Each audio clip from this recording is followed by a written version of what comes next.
The Story of Civilization, Volume 1, Our Oriental Heritage, Part 1, by Will Durant. Continued, Cassette 4, Side 2. The king went to battle in a chariot, leading a motley host armed with bows, arrows, and spears. The wars were waged frankly for commercial routes and goods, without catchwords as a sop for idealists.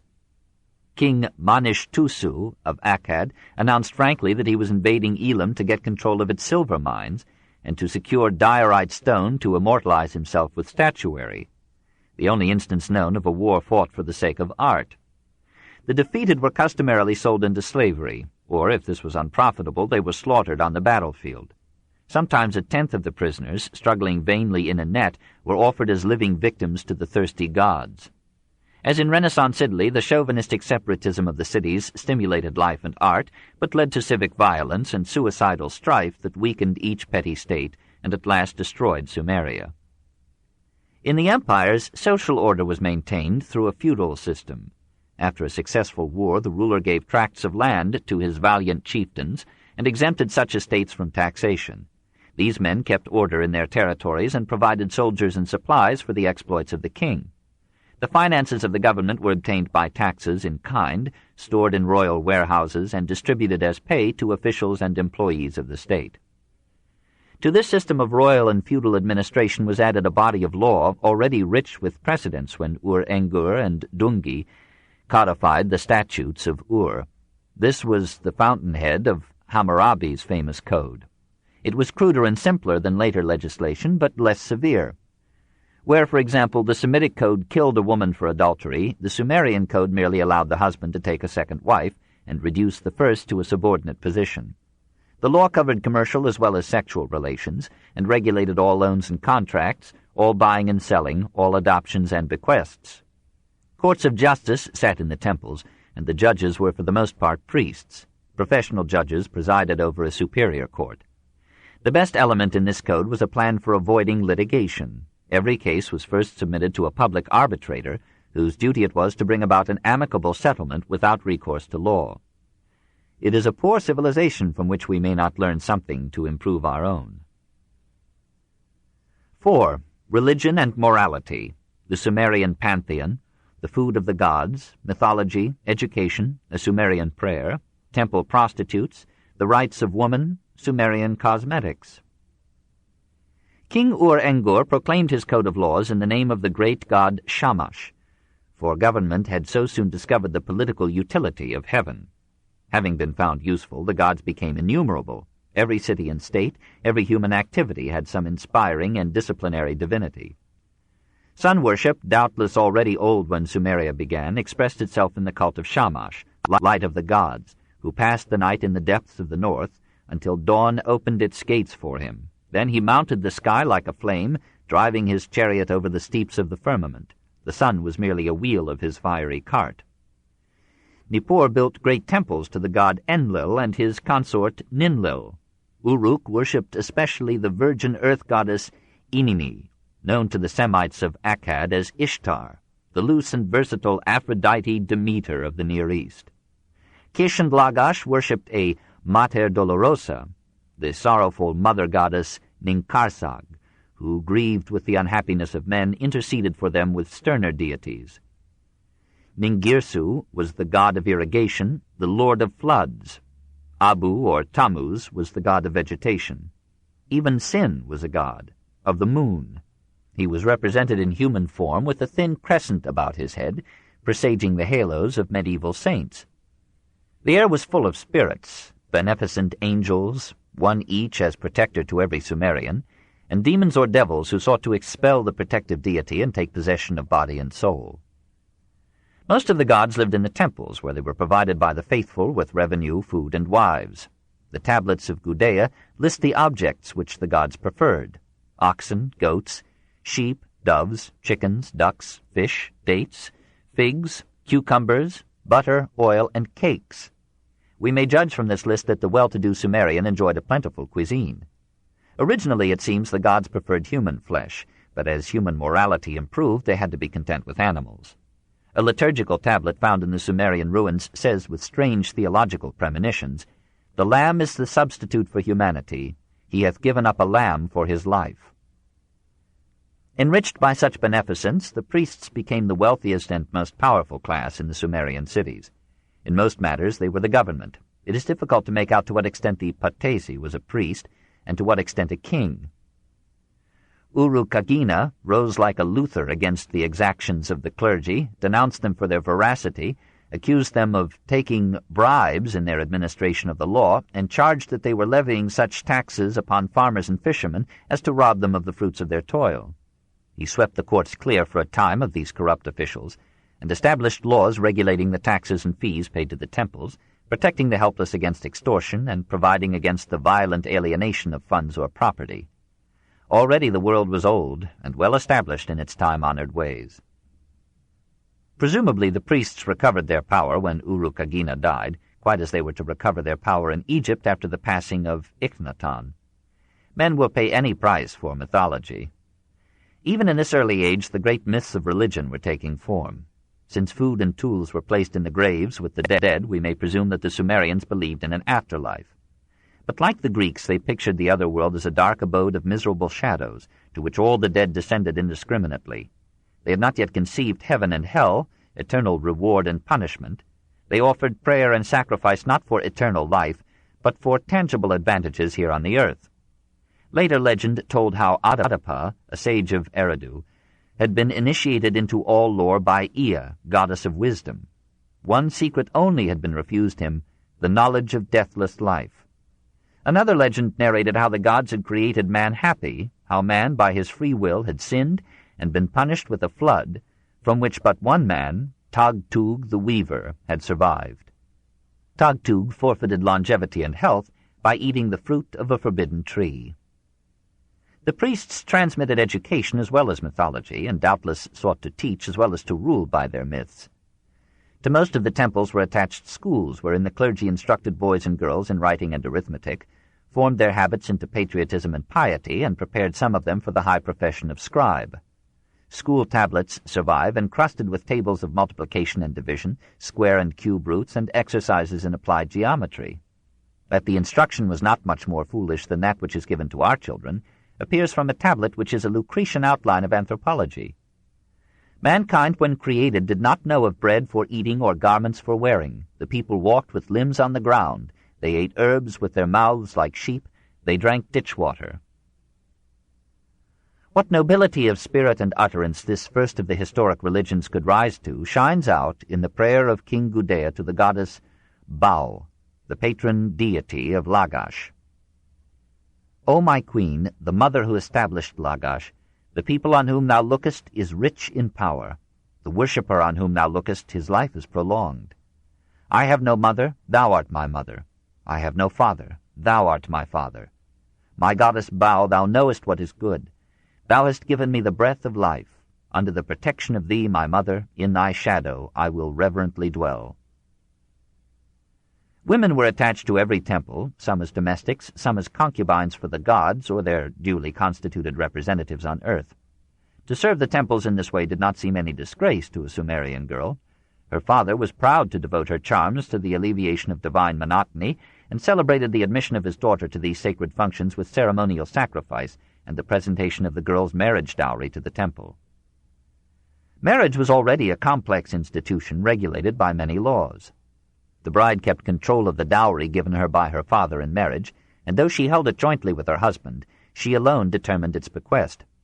She exercised equal rights with her husband over their children, and in the absence of the husband and a grown-up son, she administered the estate as well as the home. She could engage in business independently of her husband, and could keep or dispose of her own slaves. Sometimes, like Shub-Ad, she could rise to the status of queen and rule her city with luxurious and imperious grace. But in all crises the man was lord and master. Under certain conditions he could sell his wife or hand her over as a slave to pay his debts. The double standard was already in force as a corollary of property and inheritance. Adultery in the man was a forgivable whim, but in the woman it was punished with death. She was expected to give many children to her husband and the state. If barren, she could be divorced without further reason. If merely averse to continuous maternity, she was drowned. Children were without legal rights. Their parents, by the act of publicly disowning them, secured their banishment from the city. Nevertheless, as in most civilizations, the women of the upper classes almost balanced by their luxury and their privileges the toil and disabilities of their poorer sisters. Cosmetics and jewelry are prominent in the Sumerian tombs. In Queen Shub-Ad's grave, Professor Woolley picked up a little compact of blue-green malachite, golden pins with knobs of lapis lazuli, and a vanity case of filigree gold shell. This vanity case, as large as a little finger, contained a tiny spoon, presumably for scooping up rouge from the compact, a metal stick, perhaps for training the cuticle, and a pair of tweezers, probably used to train the eyebrows or to pluck out inopportune hairs. The queen's rings were made of gold wire. One ring was inset with segments of lapis lazuli. Her necklace was of fluted lapis and gold. Surely there is nothing new under the sun, and the difference between the first woman and the last could pass through the eye of a needle. 5. Letters and arts. Writing, literature, temples and palaces, statuary, ceramics, jewelry, summary of Sumerian civilization. The startling fact in the Sumerian remains is writing. The marvelous art seems already well advanced, fit to express complex thought in commerce, poetry, and religion. The oldest inscriptions are on stone and date apparently as far back as 3600 BC. Towards 3200 the clay tablet appears, and from that time on the Sumerians seem to have delighted in the great discovery. It is our good fortune that the people of Mesopotamia wrote not upon fragile ephemeral paper and fading ink, but upon moist clay deftly impressed with the wedge-like, cuneiform, point of a stylus. With this malleable material, the scribe kept records, executed contracts, drew up official documents, recorded property, judgments, and sales, and created a culture in which the stylus became as mighty as the sword. Having completed the writing, the scribe baked the clay tablet with heat or in the sun, and made it thereby a manuscript far more durable than paper, and only less lasting than stone. This development of cuneiform script was the outstanding contribution of Sumeria to the civilizing of mankind. Sumerian writing reads from right to left. The Babylonians were, so far as we know, the first people to write from left to right. The linear script, as we have seen, was apparently a stylized and conventionalized form of the signs and pictures painted or impressed upon primitive Sumerian pottery. Presumably from repetition and haste over centuries of time, the original pictures were gradually contracted into signs, so unlike the objects which they had once represented that they became the symbols of sounds rather than of things. We should have an analogous process in English if the picture of a bee should in time be shortened and simplified and come to mean not a bee, but the sound bee, and then serve to indicate that syllable in any combination, as in being. The Sumerians and Babylonians never advanced from such representation of syllables to the representation of letters, never dropped the vowel in the syllabic sign to make be mean the letter B. It seems to have remained for the Egyptians to take this simple but revolutionary step. The transition from writing to literature probably required many hundreds of years. For centuries, writing was a tool of commerce, a matter of contracts and bills, of shipments and receipts, and secondarily, perhaps, it was an instrument of religious record, an attempt to preserve magic formulas, ceremonial procedures, sacred legends, prayers, and hymns from alteration or decay. Nevertheless, by 2700 BC, great libraries had been formed in Sumeria. At Tello, for example, in ruins contemporary with Judea, de Sarzac discovered a collection of over 30,000 tablets ranged one upon another in neat and logical array. As early as 2000 BC, Sumerian historians began to reconstruct the past and record the present for the edification of the future. Portions of their work have come down to us not in the original form, but as quotations in later Babylonian chronicles. Among the original fragments, however, is a tablet found at Nippur, bearing the Sumerian prototype of the Epic of Gilgamesh, which we shall study later in its developed Babylonian expression. Some of the shattered tablets contain dirges of no mean power and of significant literary form. Here at the outset appears the characteristic Near Eastern trick of chanting repetition, many lines beginning in the same way, many clauses reiterating or illustrating the meaning of the clause before.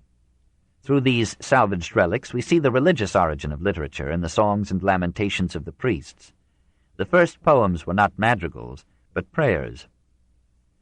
Behind these apparent beginnings of culture were doubtless many centuries of development in Sumeria and other lands. Nothing has been created, it has only grown. Just as in writing Sumeria seems to have created cuneiform, so in architecture it seems to have created at once the fundamental shapes of home and temple, column and vault and arch. The Sumerian peasant made his cottage by planting reeds in a square, a rectangle, or a circle, bending the tops together and binding them to form an arch, a vault, or a dome. This, we surmise, is the simple origin or earliest known appearance of these architectural forms. Among the ruins of Nippur is an arched drain 5,000 years old. In the royal tombs of Ur, there are arches that go back to 3500 BC, and arched doors were common at Ur 2000 BC. And these were true arches, that is, their stones were set in full voussoir fashion, each stone a wedge tapering downward tightly into place. The richer citizens built palaces, perched on a mound sometimes 40 feet above the plain, and made purposely inaccessible except by one path, so that every Sumerian's home might be his castle. Since stone was scarce, these palaces were mostly of brick. The plain red surface of the walls was relieved by terracotta decoration in every form, spirals, chevrons, triangles, even lozenges and diapers. The inner walls were plastered and painted in simple mural style.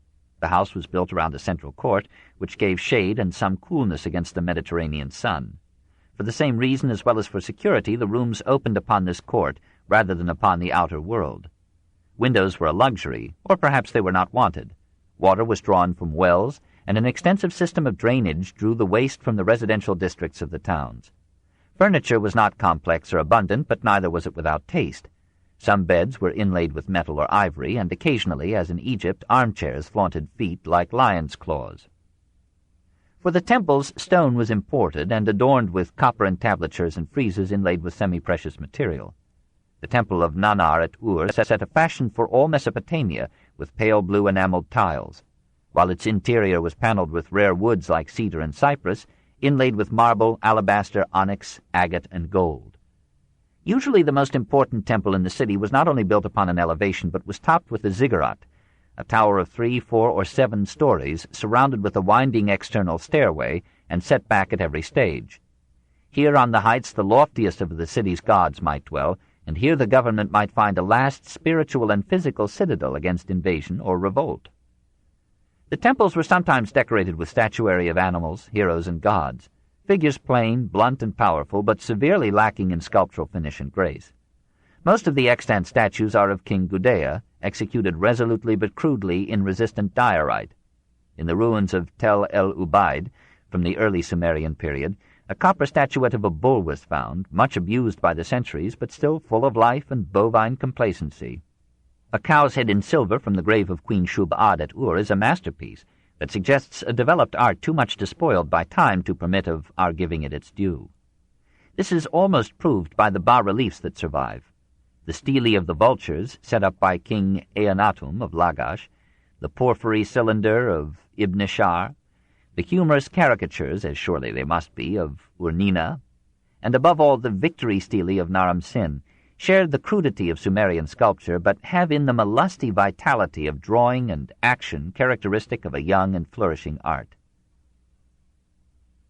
Of the pottery one may not speak so leniently. Perhaps time misleads our judgment by having preserved the worst. Perhaps there were many pieces as well carved as the alabaster vessels discovered at Eridu. But for the most part Sumerian pottery, though turned on the wheel, is mere earthenware and cannot compare with the vases of Elam. Better work was done by the goldsmiths. Vessels of gold, tasteful in design and delicate in finish, have been found in the earliest graves at Ur, some as old as 4000 B.C. The silver vase of Tomino, now in the Louvre, is as stocky as Gudea, but is adorned with a wealth of animal imagery, finely engraved. Best of all is the gold sheath and lapis lazuli dagger exhumed at Ur. Here, if one may judge from photographs, the form almost touches perfection. The ruins have given us a great number of cylindrical seals, mostly made of precious metal or stone, with reliefs carefully carved upon a square inch or two of surface. These seem to have served the Sumerians in place of signatures, and indicate a refinement of life and manners disturbing to our naive conception of progress as a continuous rise of man through the unfortunate cultures of the past to the unrivaled zenith of today. Sumerian civilization may be summed up in this contrast between crude pottery and consummate jewelry. It was a synthesis of rough beginnings and occasional but brilliant mastery. Here, within the limits of our present knowledge, are the first states and empires, the first irrigation, the first use of gold and silver as standards of value, the first business contracts, the first credit system, The first code of law, the first extensive development of writing, the first stories of the creation and the flood, the first libraries and schools, the first literature and poetry, the first cosmetics and jewelry, the first sculpture and bas-relief, the first palaces and temples, the first ornamental metal and decorative themes, the first arch, column, vault, and dome. Here for the first known time on a large scale appear some of the sins of civilization: slavery, despotism, ecclesiastism, and imperialistic war. It was a life differentiated and subtle, abundant and complex. Already the natural inequality of men was producing a new degree of comfort and luxury for the strong, and a new routine of hard and disciplined labor for the rest. The theme was struck on which history would strum its myriad variations. 3. Passage to Egypt. Sumerian influence in Mesopotamia, ancient Arabia, Mesopotamian influence in Egypt. Nevertheless, we are still so near the beginning of recorded history when we speak of Sumeria that it is difficult to determine the priority or sequence of the many related civilizations that developed in the ancient Near East. The oldest written records known to us are Sumerian. This, which may be a whim of circumstance, a sport of mortality, does not prove that the first civilization was Sumerian. Statuettes and other remains akin to those of Sumeria have been found at Ashur and Samarra, in what became Assyria. We do not know whether this early culture came from Sumeria or passed to it along the Tigris. The code of Hammurabi resembles that of Ur-Engur and Dungi, but we cannot be sure that it was evolved from it rather than from some predecessor ancestral to them both. It is only probable, not certain, that the civilizations of Babylonia and Assyria were derived from or fertilized by that of Sumer and Akkad. The gods and myths of Babylon and Nineveh are in many cases modifications or developments of Sumerian theology, and the languages of these later cultures bear the same relationship to Sumeria that French and Italian bear to Latin. Schweinfurt has called attention to the interesting fact that though the cultivation of barley, millet, and wheat, and the domestication of cattle, goats, and sheep appear in both Egypt and Mesopotamia as far back as our records go, these cereals and animals are found in their wild and natural state not in Egypt, but in Western Asia, especially in Yemen or ancient Arabia. He concludes that civilization, that is, in this context, the cultivation of cereals and the use of domesticated animals, appeared in unrecorded antiquity in Arabia and spread thence in a triangular culture to Mesopotamia, Sumeria, Babylonia, Assyria, and Egypt. Current knowledge of primitive Arabia is too slight to make this more than a presentable hypothesis. More definite is the derivation of certain specific elements of Egyptian culture from Sumeria and Babylonia. We know that trade passed between Mesopotamia and Egypt, certainly via the isthmus at Suez, and probably by water from the ancient outlets of Egyptian rivers on the Red Sea. A look at the map explains why Egypt, throughout its known history, has belonged to Western Asia rather than to Africa. Trade and culture could pass from Asia along the Mediterranean to the Nile, but shortly beyond that it was balked by the desert, which, with the cataracts of the Nile, isolated Egypt from the remainder of Africa. Hence it is natural that we should find many Mesopotamian elements in the primitive culture of Egypt. The farther back we trace the Egyptian language, the more affinities it reveals with the Semitic tongues of the Near East. The pictographic writing of the pre-dynastic Egyptians seems to have come in from Sumeria. The cylindrical seal, which is of unquestionably Mesopotamian origin, appears in the earliest period of known Egyptian history and then disappears, as if an imported custom had been displaced by a native mode. The potter's wheel is not known in Egypt before the 4th dynasty, long after its appearance in Sumeria. Presumably it came into Egypt from the land between the rivers, along with the wheel and the chariot. Early Egyptian and Babylonian mace heads are completely identical in form. A finely worked flint knife, found in pre-dynastic Egyptian remains at Gebel el-Arak, bears reliefs in Mesopotamian themes and style. Copper was apparently developed in Western Asia and brought thence to Egypt. Early Egyptian architecture resembles Mesopotamian in the use of the recessed panel as a decoration for brick walls. Pre-dynastic pottery, statuettes, and decorative motifs are in many cases identical or unmistakably allied with Mesopotamian products. Among these early Egyptian remains are small figures of a goddess of evident Asiatic origin. At a time when Egyptian civilization seems to have only begun, the artists of Ur were making statuary and reliefs whose style and conventions demonstrate the antiquity of these arts in Sumeria. Egypt could well afford to concede the priority of Sumeria, for whatever the Nile may have borrowed from the Tigris and the Euphrates, it soon flowered into a civilization specifically and uniquely its own, one of the richest and greatest, one of the most powerful and yet one of the most graceful cultures in history. By its side, Sumeria was but a crude beginning, and not even Greece or Rome would surpass it. Chapter 8. Egypt. 1. The gift of the Nile. 1. In the Delta.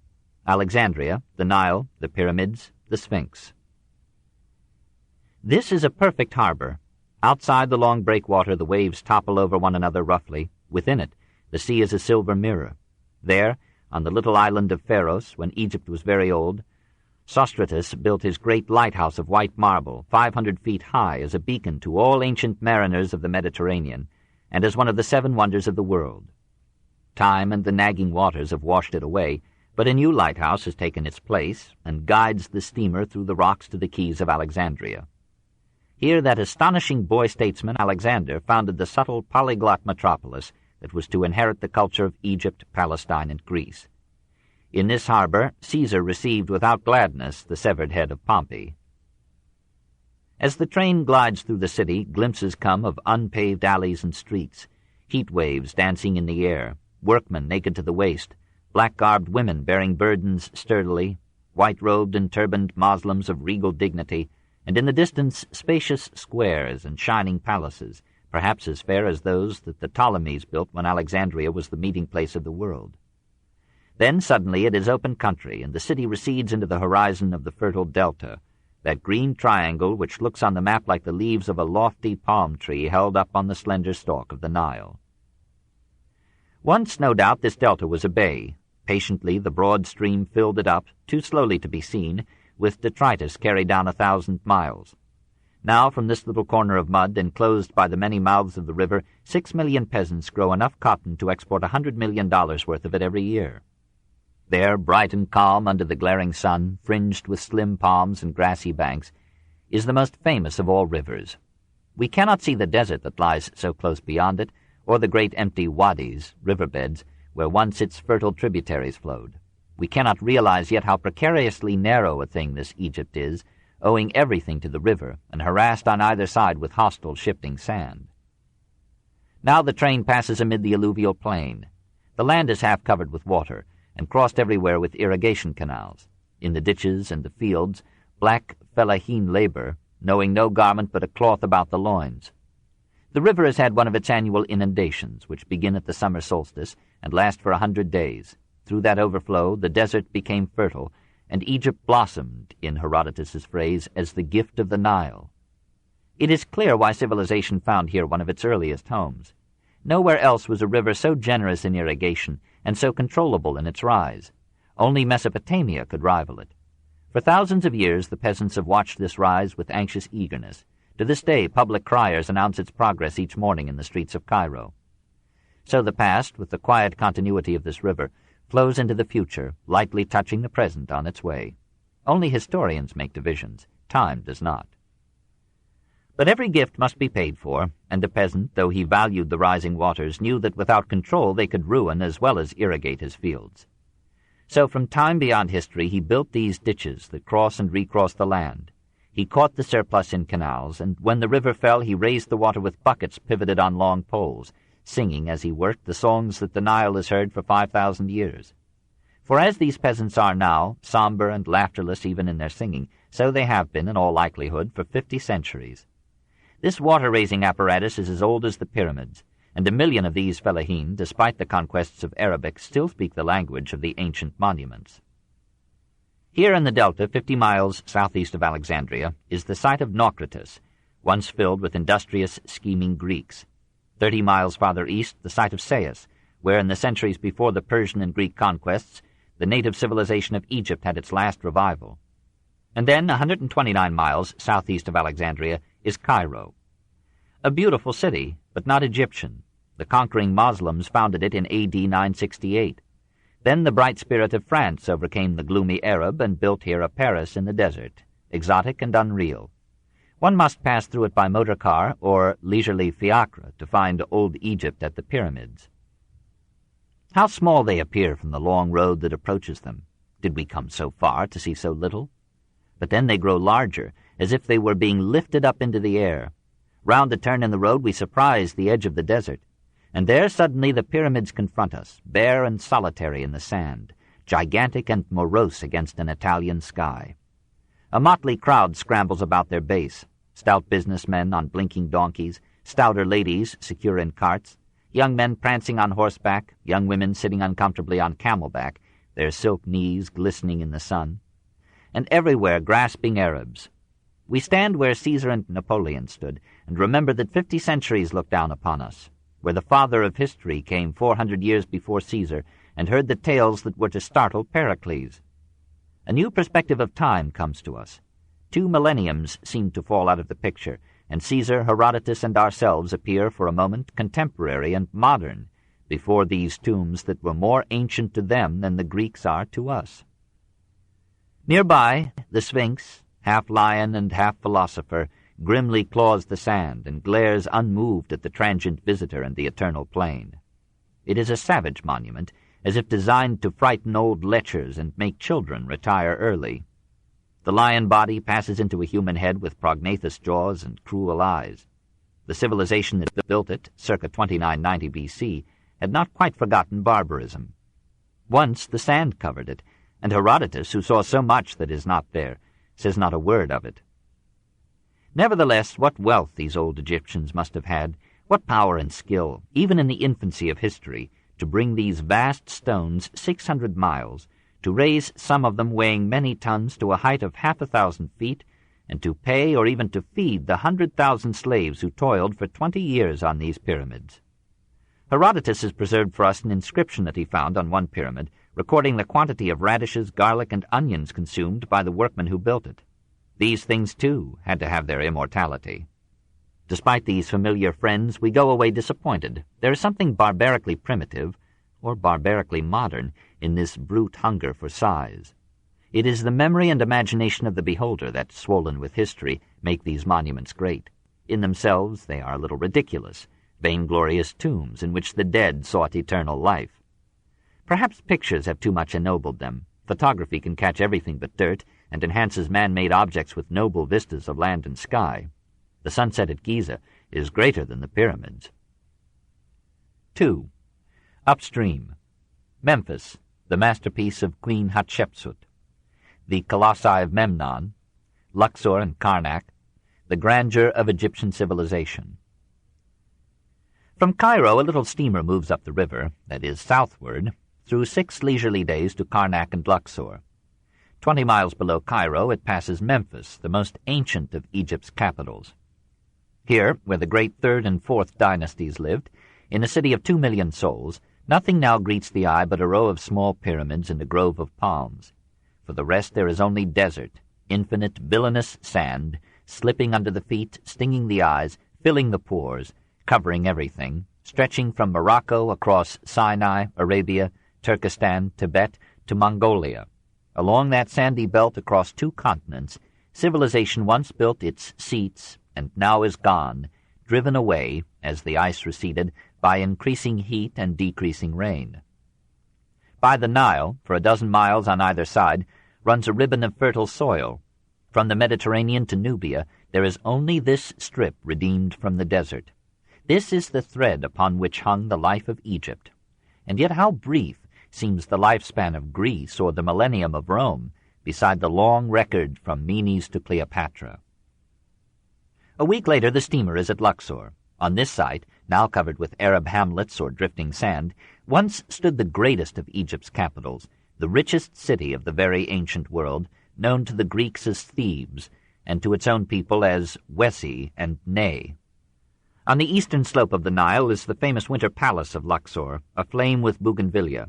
Across the river the sun is setting over the tombs of the kings into a sea of sand, and the sky is flaked with gaudy tints of purple and gold. Far in the west, the pillars of Queen Hatshepsut's noble temple gleam, looking for all the world like some classic colonnade. In the morning, lazy sailboats ferry the seeker across a river so quiet and unpretentious that no one would suspect that it had been flowing here for uncounted centuries. Then over mile after mile of desert, through dusty mountain passes and by historic graves, until the masterpiece of the great queen rises still and white in the trembling heat. Here the artist decided to transform nature and her hills into a beauty greater than her own. Into the very face of the granite cliff he built these columns, as stately as those that Ictinus made for Pericles. It is impossible, seeing these, to doubt that Greece took her architecture, perhaps through Crete, from this initiative race. And on the walls vast bas-reliefs, alive with motion and thought, tell the story of the first great woman in history, and not the least of queens. On the road back sit two giants in stone, representing the most luxurious of Egypt's monarchs, Amenhotep III, but mistakenly called the Colossi of Memnon by the Baedekers of Greece. Each is 70 feet high, weighs 700 tons, and is carved out of a single rock. On the base of one of them are the inscriptions left by Greek tourists who visited these ruins 2,000 years ago. Again, the centuries fall out of reckoning, and those Greeks seem strangely contemporary with us in the presence of these ancient things. A mile to the north lie the stone remains of Ramesses II, one of the most fascinating figures in history, beside whom Alexander is an immature trifle. Alive for 99 years, emperor for 67, father of 150 children. Here he is a statue, once 56 feet high, now 56 feet long, prostrate and ridiculous in the sand. Napoleon's savants measured him zealously.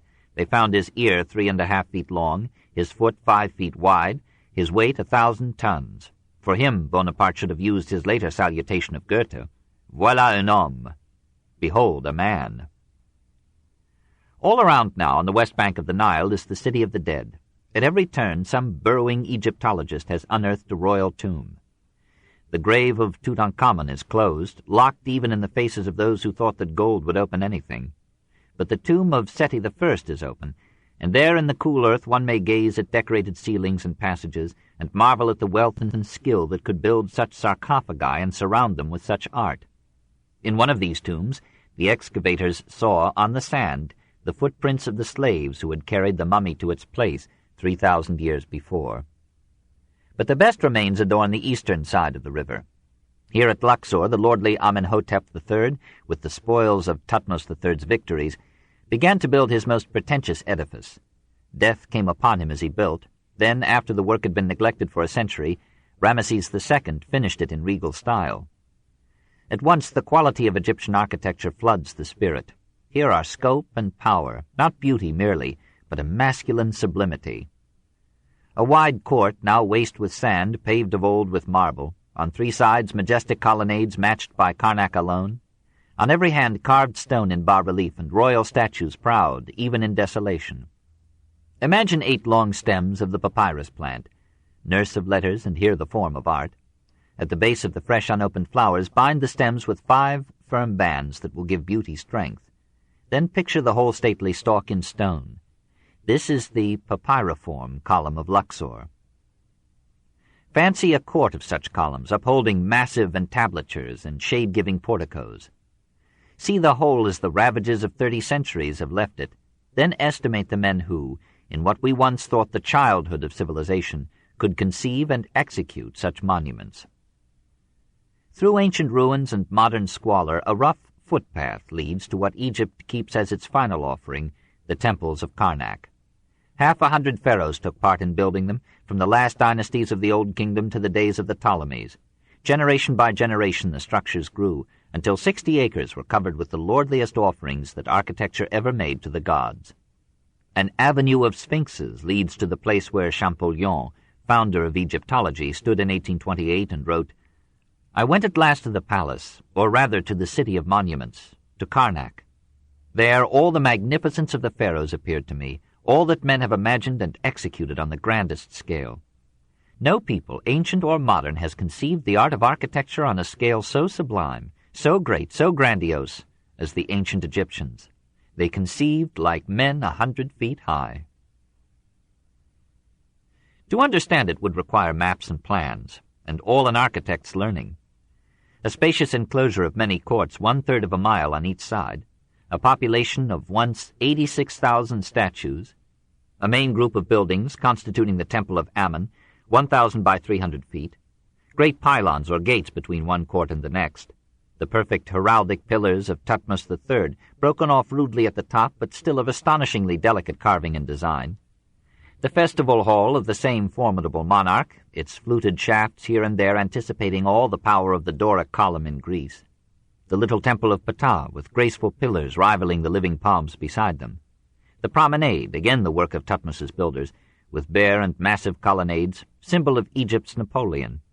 Above all, the hypostyle hall, a very forest of 140 gigantic columns, crowded close to keep out the exhausting sun, flowering out at their tops into spreading palms of stone, and holding up with impressive strength a roof of mammoth slabs stretched in solid granite from capital to capital. Nearby, two slender obelisks, monoliths complete in symmetry and grace, rise like pillars of light amid the ruins of statues and temples, and announce in their inscriptions the proud message of Queen Hatshepsut to the world. These obelisks, the carving says, are of hard granite from the quarries of the south. Their tops are of fine gold chosen from the best in all foreign lands. They can be seen from afar on the river. The splendor of their radiance fills the two lands, and when the solar disk appears between them, it is truly as if he rose up into the horizon of the sky. You who after long years shall see these monuments, who shall speak of what I have done, you will say, we do not know how they can have made a whole mountain of gold. To gild them I have given gold measured by the bushel, as though it were sacks of grain, for I knew that Karnak is the celestial horizon of the earth. What a queen, and what kings! Perhaps this first great civilization was the finest of all, and we have but begun to uncover its glory. Near the sacred lake at Karnak, men are digging, carrying away the soil patiently in little paired baskets slung over the shoulder on a pole. An Egyptologist is bending absorbed over hieroglyphics on two stones just rescued from the earth. He is one of 1,000 such men, carters and breasteds and masperos, Petries and Kapars and Bagels, living simply here in the heat and dust, trying to read for us the riddle of the Sphinx, to snatch from the secretive soil the art and literature, the history and wisdom of Egypt. Every day the earth and the elements fight against them. Superstition curses and hampers them. Moisture and corrosion attack the very monuments they have exhumed, and the same Nile that gives food to Egypt creeps in its overflow into the ruins of Karnak, loosens the pillars, tumbles them down, and leaves upon them when it subsides a deposit of saltpeter that eats like a leprosy into the stone. Let us contemplate the glory of Egypt once more in her history and her civilization before her last monuments crumble into the sand. 2. The Master Builders. 1. The Discovery of Egypt. Champollion and the Rosetta Stone. The recovery of Egypt is one of the most brilliant chapters in archaeology. The Middle Ages knew of Egypt as a Roman colony and a Christian settlement. The Renaissance presumed that civilization had begun with Greece. Even the Enlightenment, though it concerned itself intelligently with China and India, knew nothing of Egypt beyond the pyramids. Egyptology was a byproduct of Napoleonic imperialism. When the great Corsican led a French expedition to Egypt in 1798, he took with him a number of draftsmen and engineers to explore and map the terrain, and made place also for certain scholars absurdly interested in Egypt for the sake of a better understanding of history. This book is continued on Cassette 5, Side 1.